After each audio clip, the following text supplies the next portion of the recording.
Morning again, guys. It is the third day now that we are going out into the garden. It's so windy still. This is the second really windy day. I am going to try and take you guys outside, and I'll try and chat with you while I'm out there, but I'm not sure if the wind is going to be too strong just blowing on the camera. And it's just me today. The kids I've just dropped off at school. Allie's at work, so it's just you and I. And we'll get some stuff done this morning, and then hopefully after today we'll be mostly done with our spring cleanup. Actually, you know what?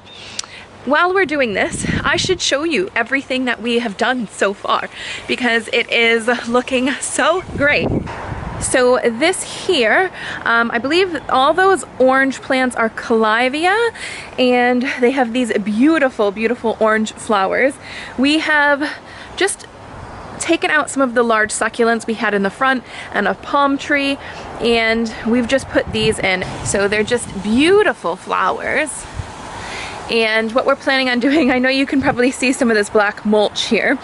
We way underestimated the amount of mulch that we were going to need, so we are going to have to get a cubic meter of that to fill that in, and then hopefully we can put some more in other places as well. This is just one of the plants that have come from Allie's sister. They have these gorgeous purple flowers on them. Not sure if you can see their tone. They're so beautiful. I think I've waited too long to plant them, but look how beautiful. We have also planted along the side of the house all of these flowers here. Then on the other side as well. I think you guys saw us planting these. So Allie has actually cleared out this whole fence. It was full of thistles and weeds, and the fence itself was not great. He spent the day putting up new chicken wire fencing and dug in some more plants from his sister. That is hibiscus, which I know doesn't look great, but we're hoping they'll perk up. If not, we'll replace them with some citrus or some sort of fruit trees. He also put in some more Calivia here, and on either side of that are Mexican orange plants. And no, although they're called Mexican oranges, they don't actually produce oranges. They'll grow into bushes that have these really fragrant flowers that apparently smell like oranges. So that is all along our fence. And then if we have a look back here towards the vineyard, you can see that the grapes are starting to regrow their leaves for the summertime. And yeah, there's this little mess. I put cardboard down over the winter time to help kill the weeds. I'll take up the cardboard or mix it into the soil. Either one will work fine. But before I do that, I still need to clear out the entranceway into the vineyard. I think I see a strawberry. That's almost ready for the picking. Oh. You know what? I'm gonna get to it before the birds do. Yeah, it's a little bit underripe, but the birds get to them very quickly here. I'm going to eat the first strawberry. Thanks, Gemma. Ooh. They're so sweet and good. Yum.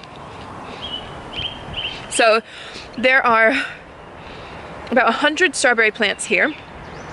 And there are so many strawberries already growing on them and tons of flowers. So I'm thinking that I'm going to need to put some netting or something over that pretty soon, just so the birds don't get all of the strawberries. But let's head down into the garden. There's some things that I want to show you and that we have to do down there today.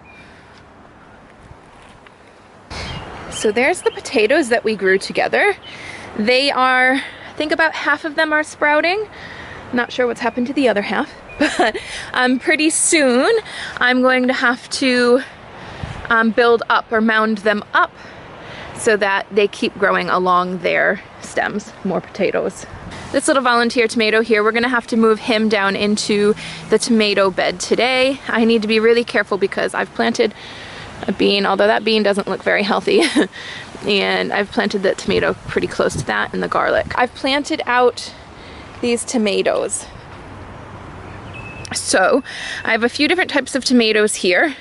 This one in the front is Sweet 100. That is a cherry tomato. And over on that side and behind it is a Moneymaker. So Ali likes his tomatoes to look like store-bought tomatoes. So those I believe will have a nice shape to them. So that's why I bought those. I have some oregano that has been growing over winter here that I've stuck in the ground or stuck in the tomato bed. And this one here is a black cherry tomato. So these will be quite dark. There's a picture on there. I'm not sure if you can see. They almost look like grapes in that picture.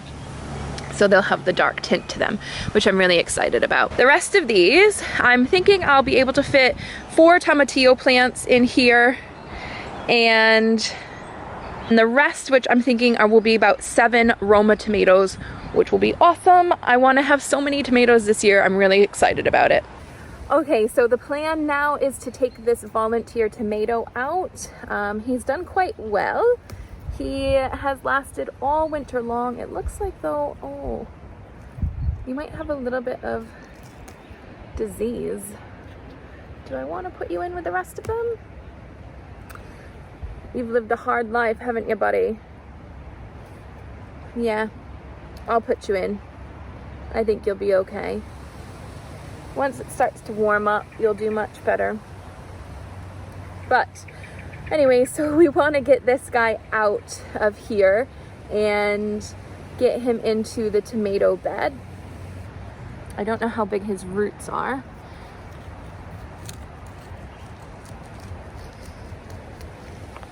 But I'm assuming they're quite big. Actually, this soil is quite tough. I'm not a huge fan of this soil. It's so thick and muddy. Oh, maybe your roots aren't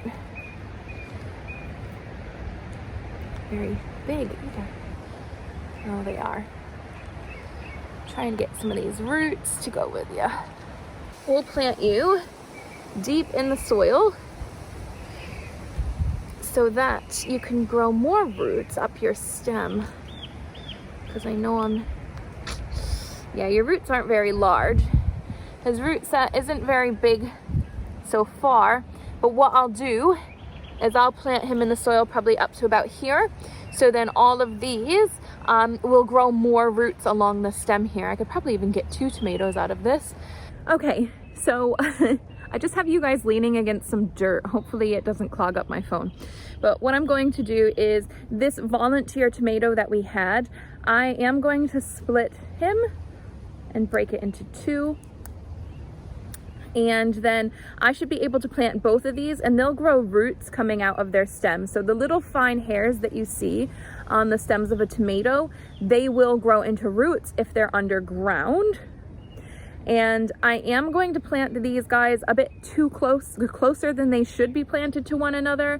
But I'm going to have them growing up anyways. They'll be indeterminate tomatoes.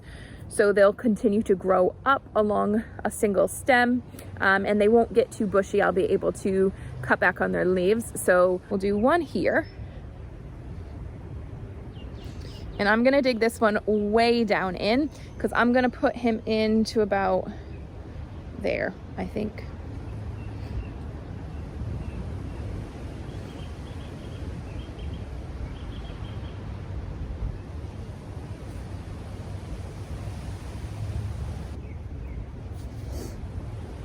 And then this guy, I do want to put a tomatillo where you guys are.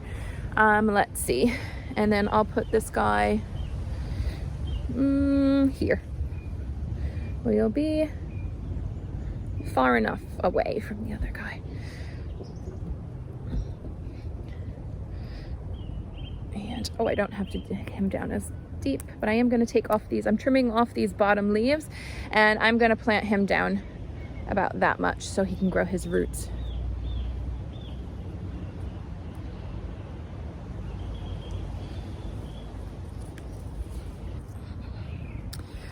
There we are. I'm ending up with way more of the indeterminate tomatoes than I expected to have originally. The other thing is, you guys, I don't know if you heard the birds, but the parakeets are back. I'm so excited. My mother always used to say, you know it's spring when the robins are there and you see the robins. I noticed that it's spring here in New Zealand when I see the parakeets. They are so beautiful. They're like red and green and yellow and blue. And whenever I see them, I know it's springtime. And I had just seen, when I was filling up my water bucket, some parakeets. So it is spring in New Zealand. Yay. My goal for this part is along the whole edge of these 4 sections here, I'm going to put a little trench. 1 dill, 1 basil, what else do I have? A coriander, and then some radishes. Let's start with the basil in this one. This is where all the tomatoes are going to be. And I'm just gonna sprinkle these seeds actually we're gonna put them about 1 centimeter deep. And then every couple, well, I'm actually just rubbing them in between my fingers and just letting them drop where they will. Along this whole bit. These seeds are so small, I actually can't see where they're dropping, but there are a lot dropping.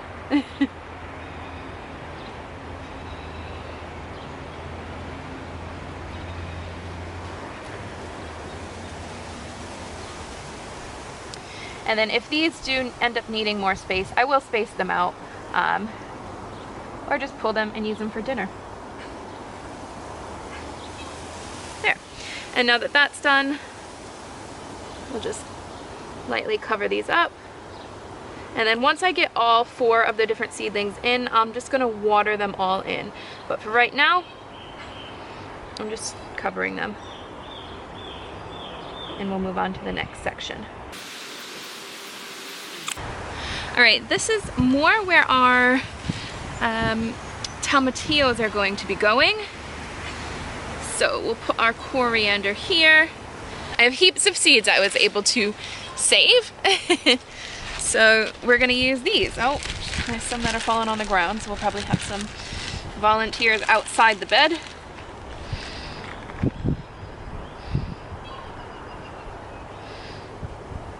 Whoa, too many there. Too many everywhere.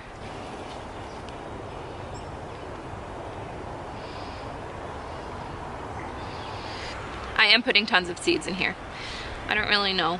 We're just gonna let it grow. All right, and then I'm just gonna cover that up.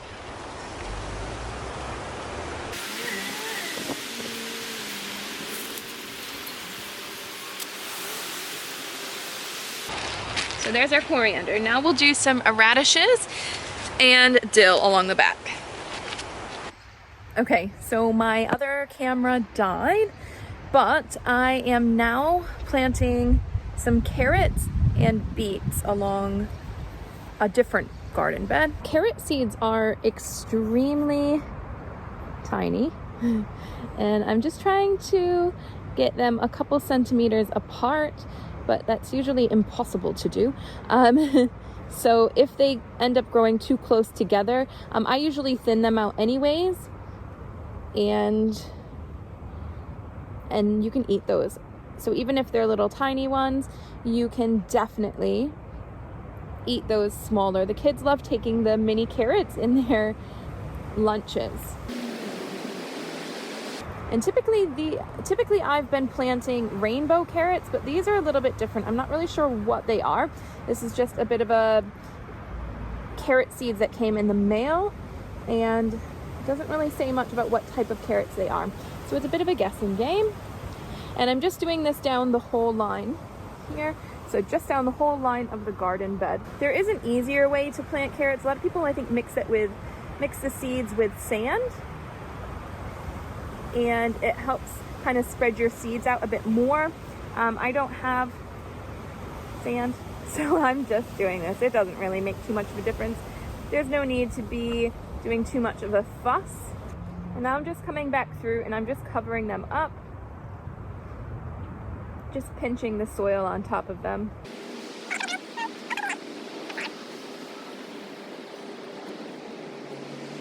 So the beets I had planted before, not too many of them have come up, so I'm just planting some more. So these are my golden beets, and I'm going to plant these right in the front row here, and I'll put maybe 2 beets in each hole, because if they grow together, that's completely fine. Then if only one pops up in there, then it's not an empty space.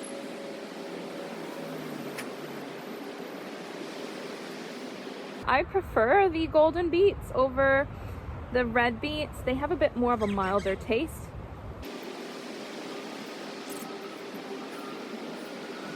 And now these are the Super King beetroot. So these are the red beets. My pickled beetroot was a big hit with everyone this year. They told me it tasted just like the canned beetroot at the store, which I don't know if that's necessarily a good thing, but they think it's a great thing.